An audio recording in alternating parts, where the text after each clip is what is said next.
Fala, pessoas! E aí, tudo certo? Aqui quem tá falando é o professor Andrei Tubarão de Biologia. E ó, é um prazer estar com vocês aqui novamente no Educa PE TV. E olhe, começando mais um Prepara Enem e agora ISSA.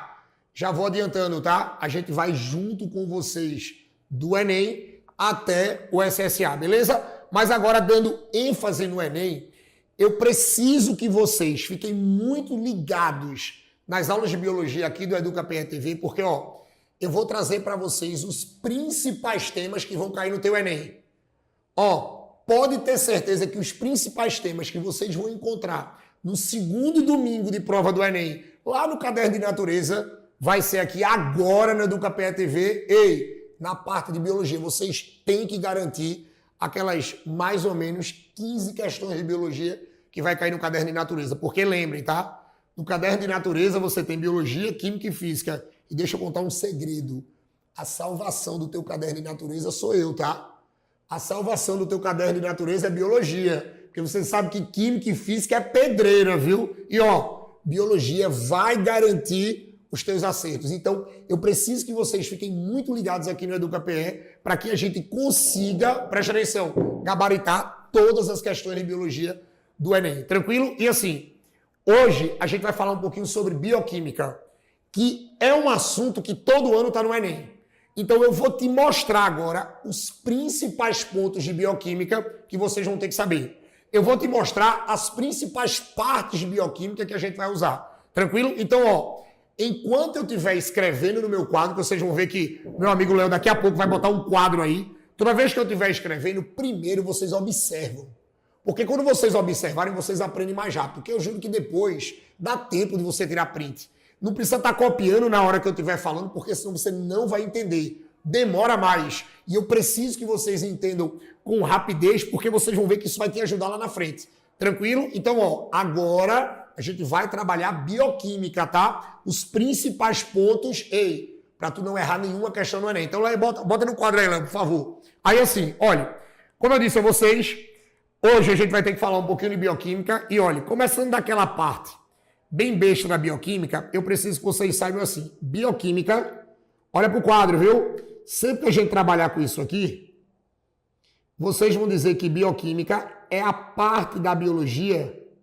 Eu vou colocar aqui, porque eu sei que tu quer tudo. Então, ó, a bioquímica vai ser a parte da biologia, ó, a parte da biologia que estuda, ó, a parte da biologia que estuda a química dos seres vivos. A química dos seres vivos. E quando eu falo essa coisa de química dos seres vivos, é a química que forma os seres vivos. Léo traz para mim. Porque, olha, quando a gente trabalhar com essa coisa da bioquímica, o que é que você vai ter que estudar comigo? Você vai ter que estudar quais são os compostos bioquímicos que formam o corpo dos seres vivos. E olha, não é só saber o composto. Tem que saber o composto, saber classificar o composto, ei, olha para mim, e saber a importância do composto. Tu tem que saber como é que ele vai trabalhar no corpo, porque é isso que o Enem vai fazer. Lembre que as questões do Enem não é o que é o que é. Veja, as questões do Enem não vai vir, diga o que é isso. Não, não é assim. Ele vai te dar um fragmento de texto, onde nesse fragmento de texto você vai ter uma situação problema. Essa situação problema vai trazer alguma informação da bioquímica. Aí o que é que você vai ter que determinar na hora da prova? Ora, qual é o composto químico que está querendo falar naquela questão e qual é a função dele? Porque eu já vou adiantando, tá? Eles sempre vão trazer uma situação problema com a função do composto bioquímico, que aí vocês vão ter que resolver. Tranquilo? Léo, bota no quadro aí, por favor. Aí o que é que vai acontecer? Quando você pegar isso aqui, a gente vai fazer assim, ó. Lembre que na bioquímica, esses compostos, como eu disse a vocês, eu preciso que vocês lembrem, ó, que a gente vai ter uma classificação dos compostos. Ó, a gente vai ter uma classificação, preste atenção, dos compostos. Quando a gente trabalha com a classificação dos compostos, prestem atenção no quadro. A gente vai fazer assim, ó. Eu vou ter duas classificações. A primeira classificação são dos compostos inorgânicos. A primeira classificação são dos compostos inorgânicos. Andrei, e o que é um composto inorgânico? Lembre que, quimicamente falando, quando você diz que o composto é inorgânico, é porque esse cara aqui, ó, ele não apresenta carbono na composição. Vê, ele não apresenta carbono na composição. Então, para a gente fazer uma definição bem objetiva, eita, é isso que é inorgânico?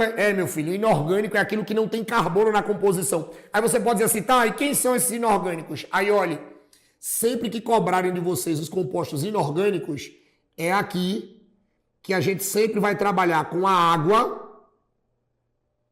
e é aqui que a gente vai trabalhar com os sais minerais.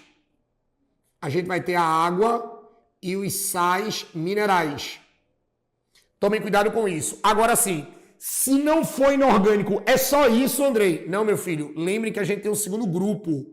Ó, o segundo grupo são os compostos orgânicos. Ó, o segundo grupo são os compostos orgânicos. Aí, qual é a ideia? Léo, traz para mim, por favor, aqui. Lembrem que, assim, o inorgânico não tem carbono. Aí tu vai responder agora comigo. Se o inorgânico não tem carbono, o orgânico tem ou não tem? Tem. É só você lembrar, é o contrário. Se o inorgânico não tem carbono na composição, os compostos orgânicos todos têm carbono na composição. Não escapa um. Os inorgânicos não têm carbono. Os orgânicos têm que ter carbono na composição. Beleza? Léo, bota o quadro aí, por favor. Aí o que é que acontece? Quando você pega isso aqui, eu vou escrever. Lembre que para o cara ser orgânico, ó, aqui você vai dizer que apresenta carbono na composição. Apresenta, presta atenção, carbono na composição. Aí você pode dizer assim, a gente vai ter quais compostos orgânicos? Aí aqui vocês vão ter que ter um pouquinho mais de cuidado, porque os compostos orgânicos têm uma diversidade maior. A gente faz assim, ó, compostos orgânicos, viu, menino? O primeiro, vocês vão dizer que são os carboidratos. Por favor, não esqueçam que, olha, carboidratos são açúcares, tá? Carboidrato é açúcar. Depois eu tenho os lipídios. Se você não lembra, lipídio é gordura. Apareceu gordura, não é nem você. Opa, lipídio é gordura. Depois eu tenho assim, ó. A gente vai ter as proteínas. Depois das proteínas, eu preciso que vocês lembrem das vitaminas. E depois das vitaminas, a gente vai ter aquela parte genética, que é aquela parte que eu particularmente gosto muito e tenho certeza que você também. Cuidado com os ácidos nucleicos, tá? Lembre que os ácidos nucleicos é a parte genética.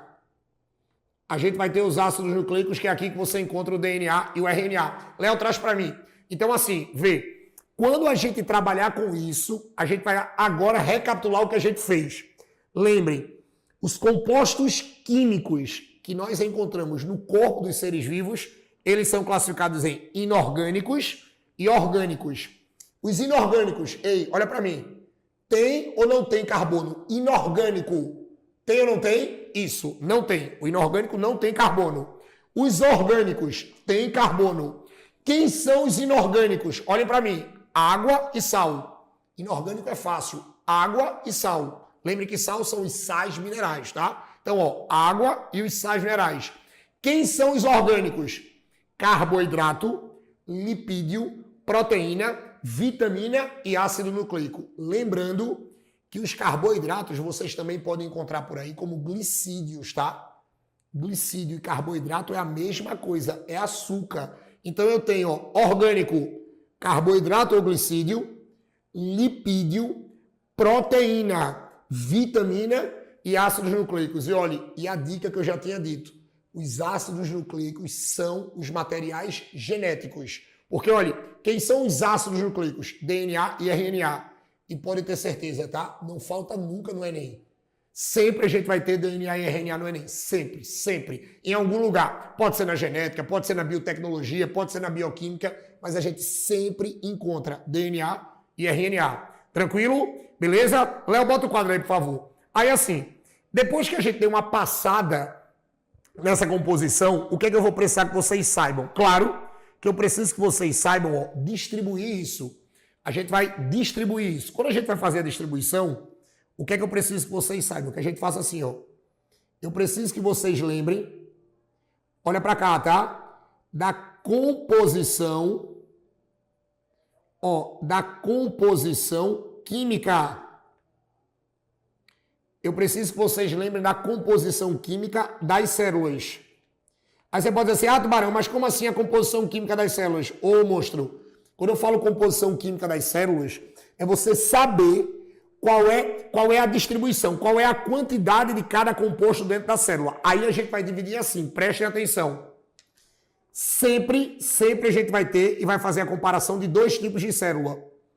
A gente vai ter a célula animal, ou seja, as células que nós encontramos nos animaizinhos, que nós entramos nesse grupo, tá?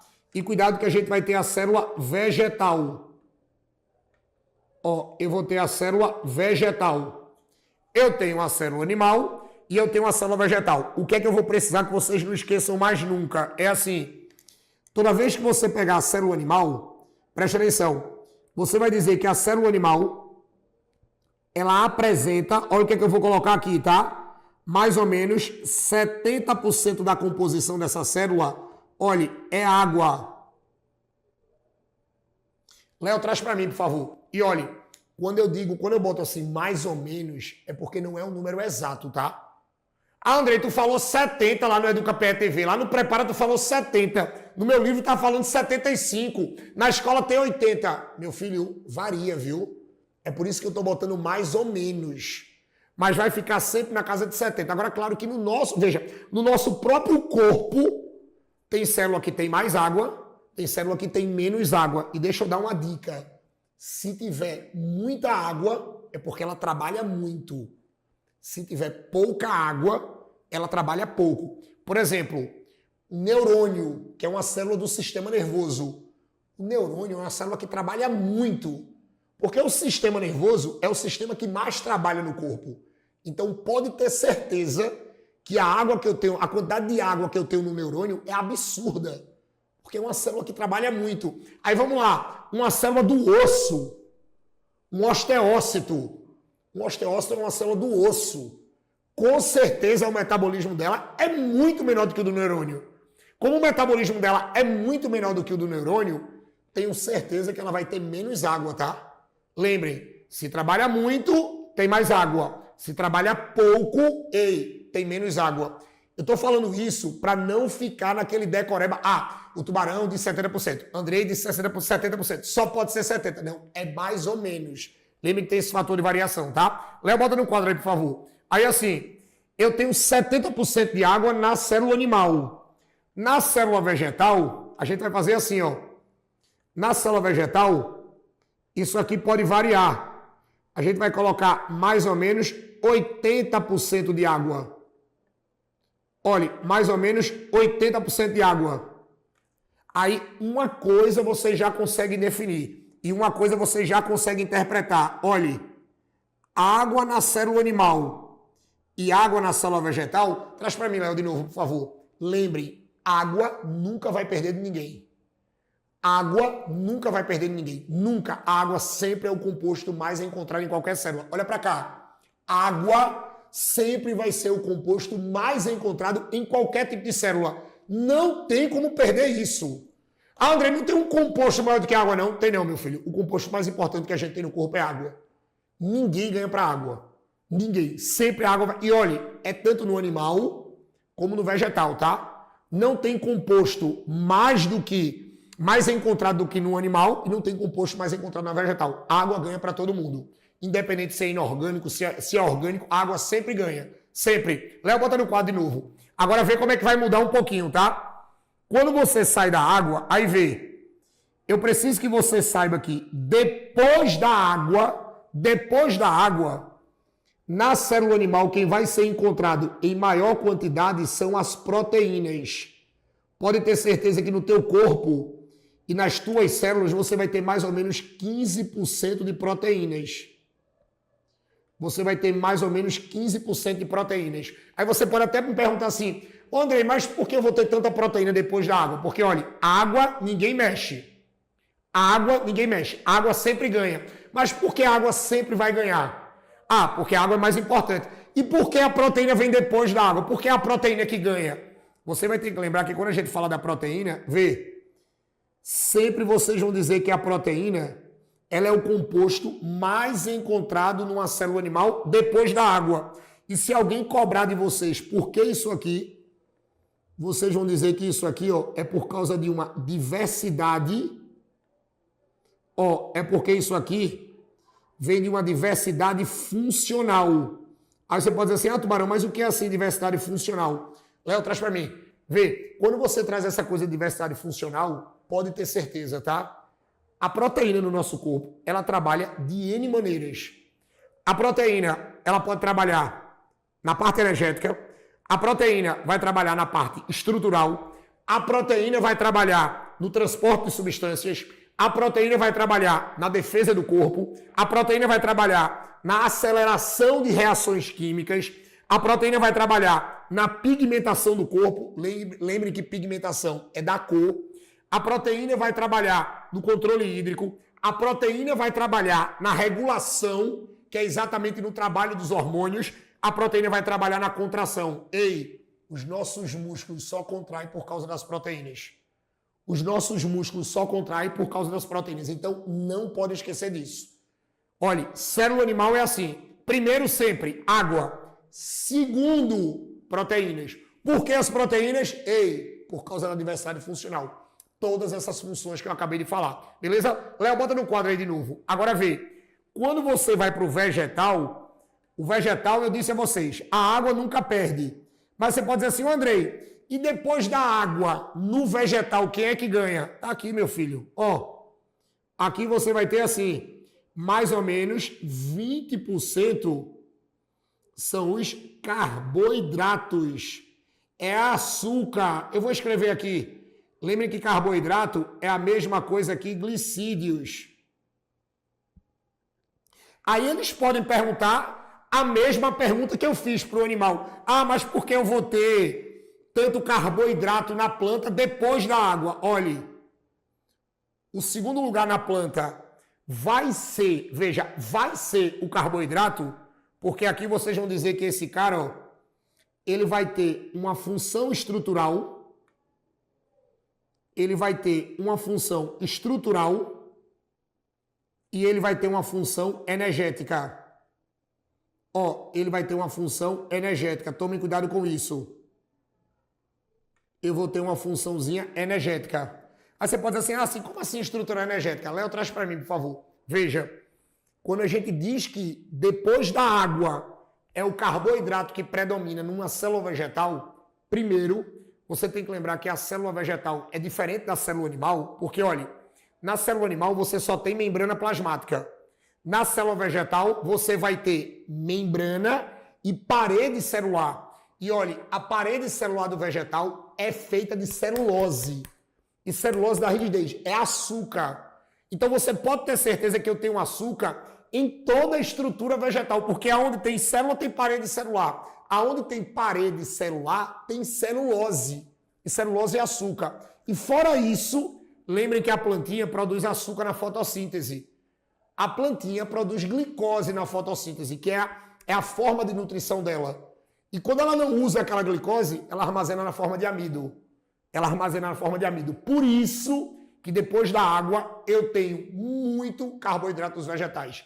Muito. Beleza? Então, ó, trabalhou com a composição para a gente fechar aqui. Na célula animal, a água ganha. Depois da água, proteínas. Na célula vegetal, a água sempre ganha. Mas na célula vegetal, quem é que vai ser o segundo? Os carboidratos, tá? Não pode esquecer disso. E olhe, com isso que eu falei, mais algumas funções que eu falei aqui, eu tenho certeza que vocês já resolvem muitas questões de bioquímica no Enem. Não esqueçam disso, tá? E ó, valeu? Então eu quero te ver aqui nas próximas aulas de biologia no Prepara Enem e no Prepara SSA aqui no Educa PE TV. Então, ó, beijo pra vocês, viu? Valeu!